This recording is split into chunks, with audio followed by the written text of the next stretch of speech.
প্রিয় দর্শক, আমার কাছে যে ফোনটি দেখতে পাচ্ছেন এটি হলো স্যামসাং A12। আপনার A12-র ভিতরে যেমন A12, M12, A12s, M12s, তারপর A02, M02, এই ফোনগুলি লাইট-এসির কাজগুলি ক্যাটাগরি ফুল সেম। এটা লাইট-এসি একই রকম হয়। আপনার যে লাইট-এসিটা সবগুলি একই থাকে, আর ক্যাপাসিটর থাকে দুটা। এগুলি সেম একদম, কারণ ডিসপ্লেতে একরকম থাকে, সেই ক্ষেত্রে আপনার একই বলা যায় একদম ফুল। যেমন এই ফোনটা আপনার গ্রাফিক্স আসে কিন্তু লাইট আসে না। আমি কাজ কিছুটা একটু আগে রাখছিলাম আপনাদের যত সময় নষ্ট না হয়। এই যে দেখেন, এই যে এই ক্যাপাসিটি দুইটা চেঞ্জ করে দিবেন ডাইরেক্ট। এই দুইটাই শর্ট হয় বেশিরভাগ।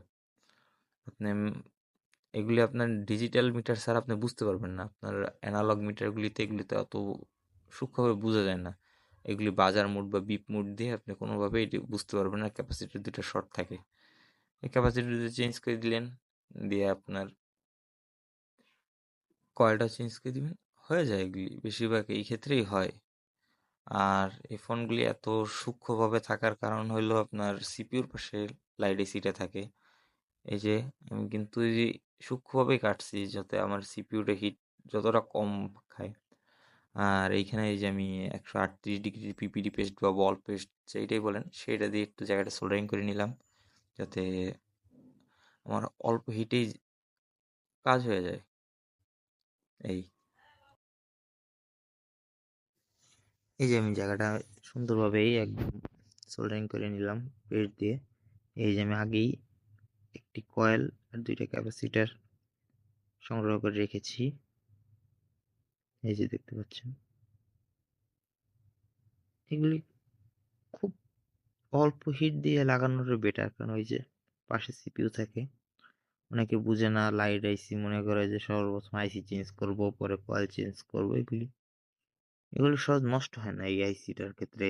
আইসিটা খুব সেন্সিটিভ হয় ঠিক, কিন্তু আপনার নষ্ট হয় না। আপনি আইসি কখন চেঞ্জ করবেন? যখন দেখবেন আপনাদের গ্রাফিক্স আসে না, সেই ক্ষেত্রে আইসি চেঞ্জ করা যায়। এটাতে গ্রাফিক্স যদি আসে তাহলে কিচ্ছু করতে হবে না, সাথে সাথে দুটা ক্যাপাসিটার একটা কয়েল চেঞ্জ করে দিবেন। চেষ্টা করবেন হিট যত কম দেওয়ার। আর একটু ভালো মানের হট গানটা ইউজ করলে রিস্কটা খুব কম থাকে। দেখবেন এই কাজটি এখন হয়ে যাবে আশা করি। আর পেস্ট একটু কম ইউজ করবেন। আমরা যে সোল্ডারিং পেস্ট ইউজ করি একটু বেশি দিয়ে, এটা ইউজ কম করাটাই বেটার। এই দেখেন,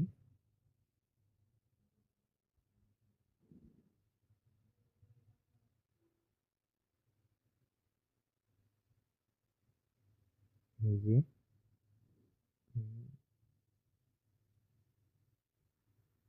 এই যে কাজ কমপ্লিট।